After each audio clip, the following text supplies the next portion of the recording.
Hi friends, నేనైతే చాలా బాగున్నాను. మీరందరూ కూడా బాగుండాలని కోరుకుంటున్నాను. మేమైతే ధర్మపురి గంగకైతే వచ్చేసాం. నేను మా బాబు కోసం మొక్కులు ఉన్నాయని చెప్పాను కదా 5 మంత్స్లో. అందులో ఫస్ట్ వన్ వచ్చేసి ధర్మపురి గంగ. తమిళలో చూసారు కదా, సంతానం లేని వాళ్ళు ఏం చేస్తే పిల్లలు అవుతారని చూసారు. ఇక్కడ ధర్మపురి జగిత్యాల జిల్లా, తెలంగాణ అండి. స్టేట్ వచ్చేసి మేమైతే వచ్చేసాం.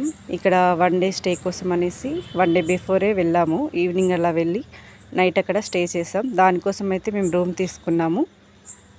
ఒక సింగిల్ బెడ్రూమ్ అయితే తీసుకున్నామండి.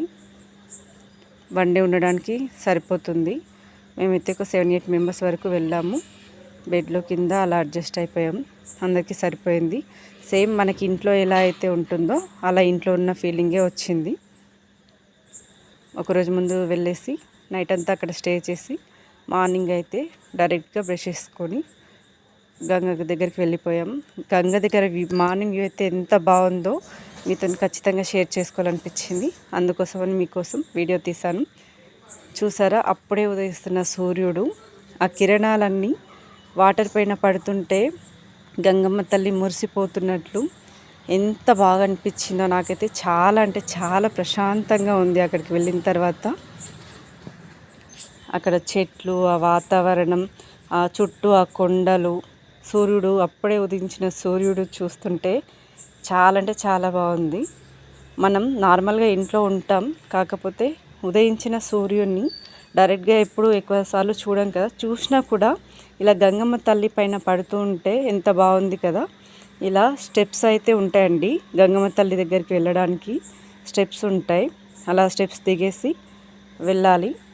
మేమైతే వంశపారంపర్యంగా మాకు అనేది ఆచారం అనేది వస్తుంది. మేము ఎప్పుడెప్పుడు వెళ్తూ ఉంటాం. పిల్లలు లేని వాళ్ళ కోసం అనేది నేను చెప్తానన్నాను కదా ఏం చేయాలో. ఈ వీడియో అంతా మీరు స్కిప్ చేయకుండా చూడండి లాస్ట్ వరకు. ఏమేమి చేస్తే పిల్లలు అవుతారు, ఎలా చేయాలి అనేది ప్రాసెస్ ఫుల్ డీటెయిల్గా మీతో షేర్ చేసుకోబోతున్నాను. అంతవరకైతే గంగమ్మ తల్లిని ఇలా వీడియోలో దర్శించుకోండి. ఇక్కడ మీకు వీడియోలో చూపించేది సంతోష్ మాత అండి. పక్కన రాగి చెట్టు ప్రదర్శనలు చేసినా కూడా మనకి గర్భసంచికైనా దేనికైనా పురుషులకైనా అంతా బాగుంటుందండి. ముందుగా మా అత్తమ్మ గంగమ్మ తల్లి లోపలికి వెళ్ళేసి స్నానం చేసేసింది. స్నానం చేసిన తర్వాత ముందు ఇలా 3 రాళ్ళు కనిపిస్తున్నాయి కదా, అక్కడ మంచిగా కడిగి పసుబొట్టు పెట్టేసి కట్టెలు కూడా అక్కడే కొనుక్కున్నాం మేము. ఫస్ట్ పరమాన్నం వండుకుంటామండి. పరమాన్నం ఎలా వండుకోవాలో మీకైతే వీడియో తెలుసు కదా. కాకపోతే మేము గంగమ్మ తల్లికి నైవేద్యం ఏం పెడుతున్నాం అనేది మీకు తెలియాలి కాబట్టి మీతో షేర్ చేసుకుంటున్నాను. పరమాన్నం అయ్యేలోగా మా పాప అద్వైత అయితే మీకు తెలుసు కదా, తను ఇలా శంఖలు అన్నీ ఇసుక ఉంటుంది కదా గంగమ్మ తల్లి దగ్గర, అందులో అన్నీ గ్యాదర్ చేసి తీసుకొచ్చేసింది. అలా ఆకులో పెట్టేసుకుని ఇంటికి తీసుకొద్దామని.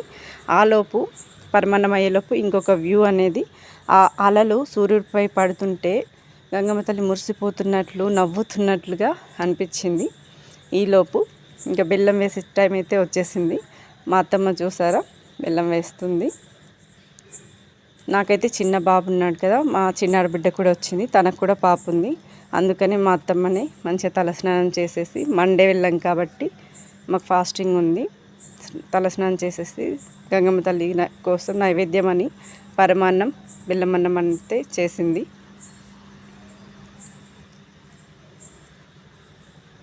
మంచిగా పాలు పోసి చేసిందండి.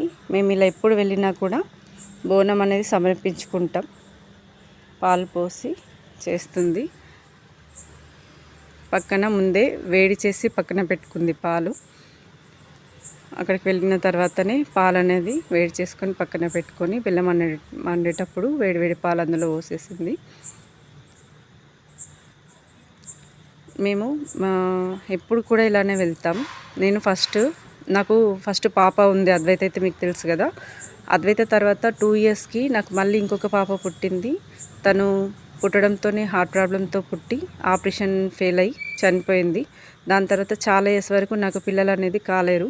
సో ఎప్పుడైతే మేము ధర్మపురి గంగకి వెళ్తాం కదా, ఇలా వీడియోలో చూపిస్తున్నట్లు ఇసుక కుప్పలు అయితే ఇలా పెడుతుంది మా అత్తమ్మ. ఎప్పుడు వెళ్ళినా కూడా పసుపు కుంకుమ అన్నీ మంచిగా వేసి, మనం ఎప్పుడైనా అగరబత్తులు ముట్టిస్తాం, అక్కడ గాలి చాలా ఉంటుంది కాబట్టి కర్పూరం బిళ్ళలు అయితే అక్కడ అందులో పెట్టేసింది. అది వెలిగించుకుంటే మనకి ఎలా వేస్తామో అలా ఇప్పుడు మధ్యలో ఒకటి చూపించాను ఫ్లవర్స్ది బుట్టలాగా, అది వచ్చేసి తెప్ప అంటారు. ఇలా పిల్లలు కావాలనుకునే వాళ్ళు ఫ్రైడే రోజు వెళ్ళేసి తెప్ప అనేది వదిలిపెడితే మీరు కోరుకున్న కోరికలు ఏవైనా కూడా నెరవేరుతాయి. పరమాన్నం పైన మంచిగా పెరుగు వేసేసి నైవేద్యం అనేది సమర్పించాం గంగమ్మ తల్లికి. పూలు ఇలా అన్ని ధూపదీప నైవేద్యాలన్నీ సమర్పించి ఎప్పుడైనా కూడా ఇలా సమర్పించి వస్తాము. కాకపోతే పిల్లలు కావాలనుకునే వాళ్ళు ఇలా చేసిన తర్వాత చూసారా, నేను వీడియోలో చూపించిన విధంగా తెప్ప అనేది నీటిలో వదిలేసి ఇలా వేవ్స్ వచ్చేలాగా, అలలు వచ్చేలాగా స్లోగా ఇలా అంటే వెళ్ళిపోతుంది. మంచిగా దీపం కూడా కనిపిస్తుంది కదా మీకు వీడియోలో. మీలో కూడా ఎవరైనా సంతానం కోసం ఇబ్బంది పడేవాళ్ళు హాస్పిటల్లో చూపించుకుంటూ మంచి హెల్తీ ప్రోటీన్ ఫుడ్ తింటూ ఇలా నేను వీడియో చూపించినట్టుగా చేసి చూడండి. నాకైతే ఇలా జరిగింది, కంపల్సరీ అవుతుందని నేను చెప్పటం లేదు, నాకు జరిగింది కాబట్టి మీకు చెప్తున్నాను. గంగమ్మ తల్లికి నైవేద్యం అంతా సమర్పించుకున్నాక ఇక్కడ టెంపుల్ అయితే ఉంటుంది, నరసింహస్వామి టెంపుల్. ఇక్కడ చూసారా గంగమ్మ తల్లి టెంపుల్లో మనకి యముడిది, బ్రహ్మదేవుడు, ఇంకేమేమైతే ఉంటాయో అన్నీ ఉన్నాయి. ఇక్కడ బయట లొకేషన్లో అయితే చెట్లు ఉన్నాయి. ఇక్కడ ముఖద్వారం కనిపిస్తుంది కదా, ఈ కడప అయితే మొక్కి మనం లోపలికి వెళ్తాం కదా. ఇలా లోపలికి వెళ్ళేటప్పుడే వాళ్ళు చెప్పారు, అలా కొంచెం దూరం వెళ్ళగానే నాటలో అండి అని చెప్పారు. అయితే ఇక్కడ యముడు కనిపిస్తుంది, యముడు కనిపిస్తుంది. ఎక్కడ కూడా మనకి యముడు ఉన్నట్లు కనిపించదు. అక్కడ ఒక పక్కన నూనె పోసి దీపం ఉంటుంది, అలా నూనెకు కూడా ఇక్కడ మనీ అనేది తీసుకుంటారండి. అలా పోసేసుకొని మనకి ఏమైనా గండాలు ఉన్నా కూడా తొలగిపోవాలని అక్కడ మొక్కుకుంటూ అక్కడ నరసింహస్వామి టెంపుల్ అంతా దర్శించుకొని రూమ్కి అయితే వచ్చేసి మా ఊరైతే వచ్చేస్తాం. ఇలా దర్శించుకోవడం కోసమే మేము మా అత్తగారి ఇంటికి అయితే వచ్చేసాం, మా హస్బెండ్, నేను, మా పిల్లలు. మీరు కూడా ఇలా అయితే ఒకసారి ట్రై చేసి చూడండి. నా వీడియో నచ్చినట్లయితే లైక్ చేయండి, షేర్ చేయండి. Thank you friends.